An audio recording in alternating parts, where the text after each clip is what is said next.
Welcome to my channel. అందరూ బాగున్నారు కదా ఫ్రెండ్స్. ఈరోజు మీకు ఇంపార్టెంట్ గుడ్ న్యూస్ వాలంటరీ వ్యవస్థ గురించి తీసుకొచ్చాను. సో వీడియోని ఎక్కడ స్కిప్ చేయకుండా చివరి వరకు చూడండి. సచివాలయ వ్యవస్థ వాలంటీర్లను కొనసాగింపుకు సర్కార్ తీసుకున్న గొప్ప నిర్ణయం. సాంఘిక సంక్షేమ సమీక్షలో నిర్ణయం. ఏపీ వాలంటీర్లకు చంద్రబాబు సర్కార్ గుడ్ న్యూస్ చెప్పింది. సో సచివాలయ వ్యవస్థను కూడా కొనసాగిస్తున్నట్లుగా సర్కార్ నిర్ణయించింది. కాబట్టి సీఎం తీసుకున్న నిర్ణయం మీకు అందరికీ అర్థమయ్యే. ఏపీలో వాలంటీర్ను కొనసాగిస్తున్నట్లుగా సీఎం చంద్రబాబు గారు గుడ్ న్యూస్ ఫైనల్గా చెప్పారు. వాలంటీర్లే కాదు, సచివాలయ ఉద్యోగులు కూడా కొనసాగిస్తున్నట్లుగా ప్రభుత్వం నిర్ణయం తీసుకుంది.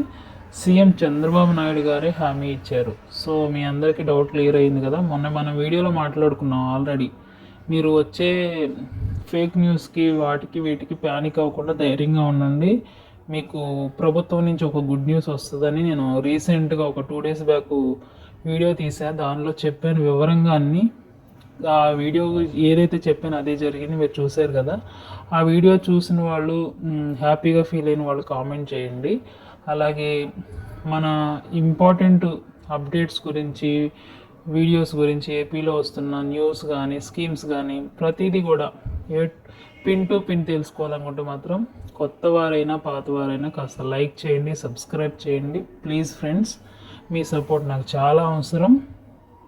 సో ఇంకా మనం టాపిక్లోకి వెళ్ళిపోతే, వాలంటరీ వ్యవస్థ అనేది ఫైనల్గా ఒక కొలిక్ అయితే వచ్చింది మ్యాటర్.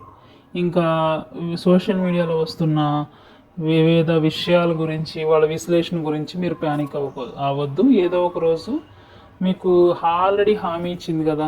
మొన్న నేను చెప్పాను వీడియోలో, ఏదైతే ఇంప్లిమెంటేషన్ చేస్తారు. మీకు 50 ఇళ్ళు క్లస్టర్లుగా వర్క్ చేసేవాళ్ళు 50 ఏళ్ళకి, ఇప్పుడు మీకు ఆ వర్క్లో ఇంప్లిమెంటేషన్ ఇస్తారు. ఏదో సంథింగ్ మీకు కొంచెం చేంజ్ తీసుకొస్తారు.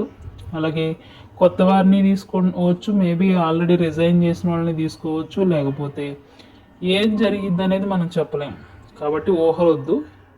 కానీ వాలంటరీ వ్యవస్థ అయితే ఉంటుంది, కొనసాగుతుంది. ఈ విధంగా ఈ యొక్క వ్యవస్థలో ఏ విధమైన ఒక మంచి ఇంప్లిమెంటేషన్ తీసుకొస్తారో ఈ ప్రభుత్వం మనం చూడాలి. నేను అనుకుంటున్నాను ఏమనంటే, వాలంటరీ వ్యవస్థలో కొన్ని ఇంప్లిమెంటేషన్స్ తీసుకొచ్చి ఈ ప్రభుత్వం ఇంకా మెరుగైన విధానంలో మీ సేవలను అందించాలని చూస్తున్నట్లుగా నాకు అనిపిస్తుంది. కాబట్టి ప్రతి ఒక్కరు కూడా మీకు ఆల్రెడీ వాళ్ళు ఇచ్చిన హామీ మేరకు 10,000 జీతం కూడా ఇస్తారు. అలాగే మీ యొక్క విధి విధానాల్లో కూడా మిమ్మల్ని తీసుకుంటారు. సో మీకు ఒకటే చెప్తున్నా, మీరు ఎప్పుడైతే విధి విధానాల్లోకి వెళ్తారో వాలంటరీగా మీరు ఏం వర్క్ చేస్తున్నారు, మీరు ప్రజలకు ఏ విధంగా ఉపయోగపడుతున్నారని మీరే ఒక సొంత ఛానల్ని క్రియేట్ చేయండి. దీని ద్వారా కూడా మీకు చాలా బెనిఫిట్స్ ఉంటాయి ఫ్రెండ్స్. ఎవరైతే వాలంటరీగా ఉండి కొంచెం స్కిల్స్ ఉండి, నాలెడ్జ్ ఉండి, కొంచెం సోషల్ మీడియా మీద అవగాహన ఉండి, కొంచెం టెక్నాలజీ తెలిస్తే మాత్రం మీ ఆలోచనల్ని, మీరు చేసే వర్క్ని యూట్యూబ్ ఛానల్లో పెట్టండి. దీని ద్వారా కూడా మీరు ఇన్కమ్ సంపాదించుకుని మీ లైఫ్లో, మీ విలేజ్లో కొంచెం మంచి బెటర్ పొజిషన్కి వెళ్తారు. కాబట్టి ఏదో విధంగా మీరు ఒక మంచి లైఫ్ లీడ్ చేయాలని మనస్ఫూర్తిగా కోరుకుంటూ థ్యాంక్ యూ వెరీ మచ్.